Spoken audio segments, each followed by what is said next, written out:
और इनकी भावना कहीं ना कहीं नारी के अंतर्मन जो हम लोग भी नहीं झांक पाते वो झांक लेते हैं। ये बहुत बड़ी बात है कि एक पुरुष नारी के उस अंतर्मन को झांक लेता है जिसकी कल्पना शायद स्त्री भी नहीं कर पाती है। तो इसके लिए एक बार तालियां तो बननी चाहिए। मैं कुछ बोल भी रही हूँ तो नर्वस भी हूँ, क्योंकि कहीं ना कहीं ये कार्यक्रम आयोजन करते करते मुझे यह महसूस होने लगा कि पता नहीं कितने लोग मेरे इस उपलब्धि पे आएंगे, कितने लोग इस खुशी को मेरे साथ साझा करेंगे। लेकिन अभी मैं बहुत खुश हूँ कि बहुत लोग, आप लोग सभी सखियाँ मेरे लिए एक बड़ा उपहार लेकर आई हैं इस कार्यक्रम में उपस्थित होकर। मैं आप सभी का आभार व्यक्त करती हूँ।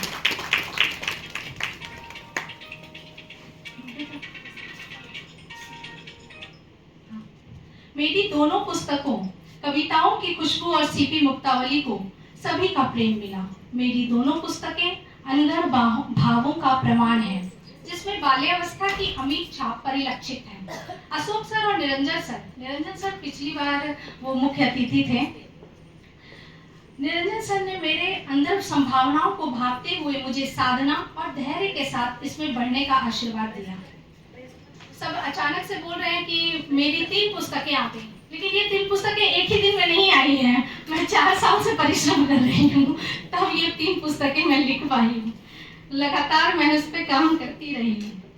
तो निरंजन सर ने मेरे अंदर भावना, मुझे साधना और धैर्य के साथ इसमें बढ़ने का आशीर्वाद दिया। जब मैं साहित्य की दुनिया में प्रवेश की थी तो मैं सिर्फ अपने भावों को शब्दों में पिरोया करती थी। मंचों में जाने के दौरान मुझे सखियों ने कहा, वो सखी भी एक उपस्थित है, आदरणीय रंजना वर्मा दीदी, और जो एक नहीं उपस्थित है वो है रेणु दीदी। उन्होंने कहा कि तुम्हारी कविता और प्रस्तुति बहुत ही अच्छी है खुशबू, लेकिन यदि तुम मात्रा का ज्ञान लेकर रचनाओं को छंदबद्ध करो तो तुम्हारी रचनाएं और भी सुंदर हो जाएगी। राह तो कठिन था, लेकिन जहां चाह वहां राह। पुस्तक सुगंधित सोपान का नाम ही मेरे आगे बढ़ने के अदम्य साहस को प्रकट करता है। सुगंधित सोपान का आवरण पृष्ठ आप जो देख रहे होंगे वो सीढ़ी पर चढ़ते हुए हैं, तो ये अदम्य साहस को मेरे प्रकट करता है। छंदबद्ध कविता संग्रह सुगंधित सोपान आपके जीवन में इंद्रधनुषी रंग बिखेर देगा। मैंने यह पुस्तक अपनी नानी माँ को समर्पित किया है, और ये इसका आवरण पृष्ठ मेरी बिटिया देशना खुशराज ने बनाया है। जब भी प्रकाशक को देती हूँ वो एआई बना के दे देता है। मैं बोलती हूँ भैया मुझे ओरिजिनल चाहिए, मुझे एआई का सपोर्ट नहीं चाहिए। जो खूबसूरती आपके अपने भाव में होते हैं वो खूबसूरती एआई में नहीं होता है। तो इसके साथ ही मैं अब सीपी छंदालय लेखनी छंद की ओर, ये मेरी दूसरी पुस्तक, ये मेरी ऐसे तो कहने के लिए मेरी चौथी पुस्तक है। पुस्तक छंदबद्ध कविता संग्रह प्रकाशित होकर आई जब सुगंधित सोपान, तो मुझे अनायास ही एक विचार आया और चौथी पुस्तक सीपी छंदालय लेखनी की छंद की रूपरेखा मन में तैयार हो गई।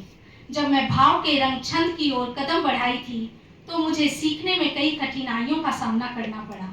नवांकुरों को मार्गदर्शन करने वाले बहुत कम ही मिलते हैं, इसलिए मेरे मन में एक विचार अंकुरित हुआ जिसका प्रतिफल सीपी छंदालय लेखनी छंद की ओर पुस्तक आप सभी के समक्ष है, जिसमें स्वरचित रचनाएं पिछली 3 पुस्तकों की तरह ही श्रेणीबद्ध है।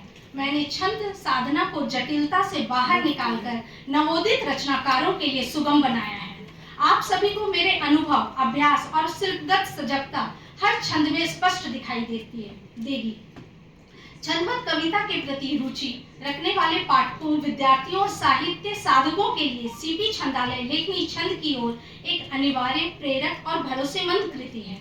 यह पुस्तक मैंने सभी गुरुओं को समर्पित किया है, और इसमें आप जो भी नवोदित हैं, जो छंद सीखना चाहते हैं, वो इसमें सीपी छंदालय को पढ़ेंगे तो बहुत सारे छंद आप जान सकेंगे।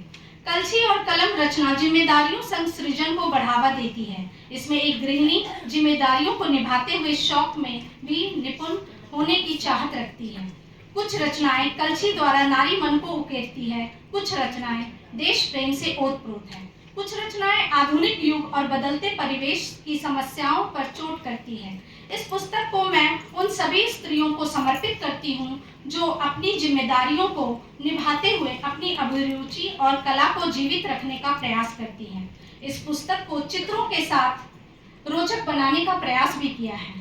इन तीनों पुस्तकों में आशीर्वचनों के लिए वरिष्ठ छंदज्ञ श्री गुरुजन श्री क्षमा कीजिएगा श्री दिनेश चंद्र गुप्ता जी, जो जिनका नाम रविकर से सभी जानते हैं, उन्होंने और वरिष्ठ साहित्यकार एवं पूर्व प्रोफेसर हिंदी विभाग रांची विश्वविद्यालय,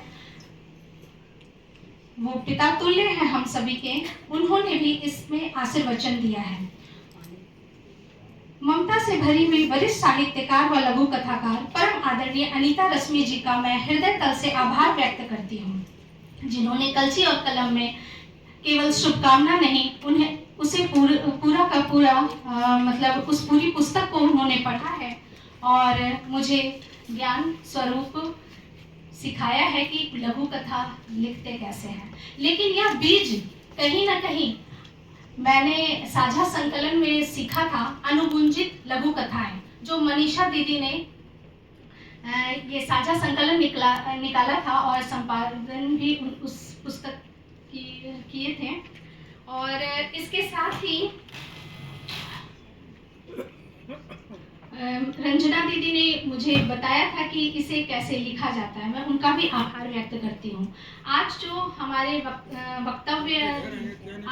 वक्ता हैं आदरणीय नितेश मिश्र जी, आदरणीय कामेश्वर कुमार कामेश जी, आदरणीय पूनम वर्मा जी, आदरणीय रंजना वर्मा जी और आदरणीय राष्ट्रीय जयंती जी, आदरणीय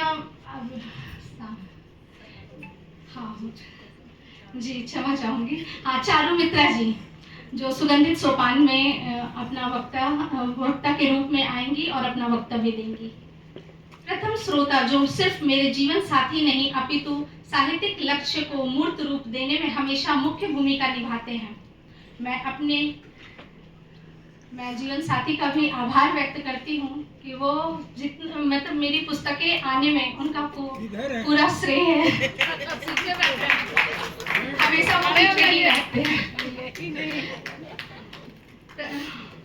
मैं अपनी पुत्रियों का आभार व्यक्त करती हूँ जिन्होंने मेरे इस साहित्यिक यात्रा में सहयोग किया। आप सभी को बताते हुए गर्व की अनुभूति हो रही है कि इन तीनों पुस्तकों का आवरण पृष्ठ देशनाथ खुशराज ने बनाया है और यांसी ने कलछी और कलम में अपनी चित्रकारी से उस पुस्तक को सजाया है। मैं परिवार के प्रत्येक सदस्यों, यहाँ उपस्थित सभी गणमान्य अतिथियों का आभार व्यक्त करती हूँ जिन्होंने अपना अमूल्य समय और शुभकामनाओं द्वारा इस कार्यक्रम को उत्सव बनाने हेतु यहाँ अपनी उपस्थिति दिए हैं। खुशबू की साहित्यिक खुशबू फैले और सीपी से मोती निकले, इसके लिए सभी उत्साहवर्धन करने आए हैं। मैं अपने सभी सहयोगियों, संचालन कर रहे आदरणीय राजीव थेपरा जी, मेरी पुस्तकों की कृति चर्चा के लिए जो वक्ता अपना कीमती समय देने आए हैं, उन सभी का आभार व्यक्त करती हूँ। और इसके साथ ही जो भी मेरे अतिथिगण आए हैं, जो साहित्यिक यात्रा से तो नहीं है लेकिन सिर्फ मेरी खुशी को साझा करने आए, मैं उनका भी हृदय तल से आभार व्यक्त करती हूँ। और जितने भी वरिष्ठ यहाँ आए हैं मुझे सुनने के लिए, मेरी पुस्तक को देखने के लिए, मैं उन सभी का आभार व्यक्त करती हूँ। आशा करती हूँ मैं जो नर्वस हूँ इस चीज़ को आप समझते हुए मुझे आशीर्वाद देंगे और मेरी गलतियों को माफ़ करेंगे। क्षमा चाहती हूँ। और मैं एक कविता पढ़ना चाहती हूँ क्योंकि इसकी प्रस्तुति के बिना ये अधूरा रहेगा।